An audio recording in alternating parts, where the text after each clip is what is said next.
Welcome back. We're here now with Jasper Mayor Terry Seitz for our Monday with the Mayor conversation. Hi, Bradford. Hello. Let's start with the new police officer, a bit of a different angle.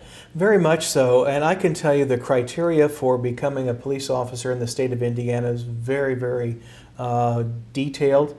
It could be a 6 to 9 month process. So to make it to this point to even be considered, we had 3 really good candidates recently, and we conducted interviews. Our Board of Works basically is what more or less would be considered our merit board.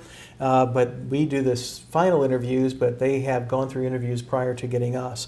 And last week at the Board of Works meeting, we were authorized a conditional offer of employment be issued to Martin Loya. Martin has been very well known in the area, been a businessman, but a young family man, and he's going to be joining us, we hope, all things given that still need to take place, sometime later this year at full force. He actually will be going through the formal academy, etc. He's been a reserve officer in 2 neighboring communities.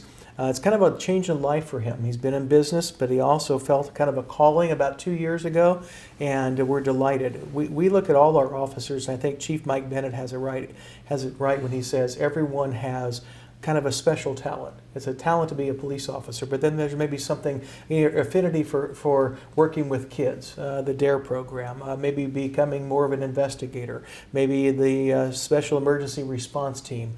We certainly identified early on that Martin's ability to be fluent and bilingual is extraordinarily important, and it's likely that he will play a key role for us in that, and we look forward to having him work his way onto the force. So the offer of employment is one thing, but there's still some hoops to jump through that all officers go through, including the academy, and we're again very pleased to work with Chief Bennett and have his force up to where he needs it to be.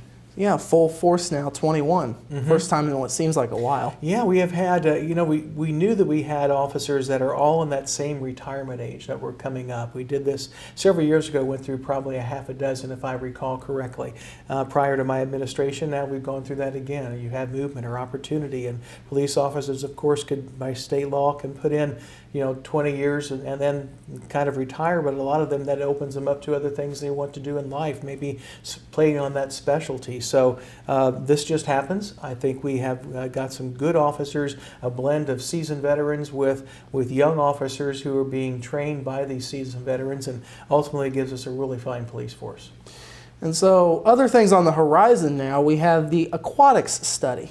Right, as part of the Park Department's regular meeting on Tuesday, June 10th, we will be having a release of the study that was done for aquatics. This is looking again at Jasper of saying, okay, where do we need to be? We know that our pool, which is about 60 years old, is going to have eventually some things fail. It has a fail cycle of roughly 5 to 6 years with liner, with pumps, with things like that. And then you look at that structure itself, and we want to find out before we start replacing, hopefully, those items that will naturally fail, where really should aquatics in Jasper be? So we contracted and we helped pay for a study that would look at and engage people on what they felt was needed. We have certainly a greater confluence of private pools in Jasper. We have the continued growth of the water park, both at Holiday World, the indoor one, Big Splash at French Lick. That impacts our labor. We may be with schools having somewhat of a shorter season. We know the pools generally are never, while they produce revenue, are never basically built to pay themselves back. It is really a park and recreation consideration to the greater good. And then you add to that, we see some of the success of our splash pad at Central Green, which people love. We don't have that in the regular pool. So is that something that we need? Do we need to have a box in the ground again? Will it ever have a pool like that? Handicap access, or what's known today as zero access, which basically allows you almost like a beach to just go in as deep as you wish. All those things have been compiled, and we're going to be sharing the results of that on June 10th. And I think it follows the Park and Recreation meeting, and that starts at 4:30. And as we've all noted before, and should note again, this is just one of several things. Plans. And yeah, you lay it out. You got to look at. I'm a proponent of planning, so you can make some decisions. I don't necessarily want plans to just sit there, but it also helps you make sure that you do things well rather than continue to fix the existing pool or add to it its repairs, or do you realize what your audience is. Do we need to be somewhat more competitive for giving people that maybe do not have the ability to, or the money to get to Holiday World and Splash and Safari and spend a day or time there, and do that as part of our municipal pool, but rather than a pool, maybe be more of a pool, splash park, zero entry, certainly some deck space, that you create something that actually is better. We think our pool served us well. Everyone that's come to see our pool cannot believe that it's 60 years old. And that generally, we've had pools that are half that age that cities have just dropped.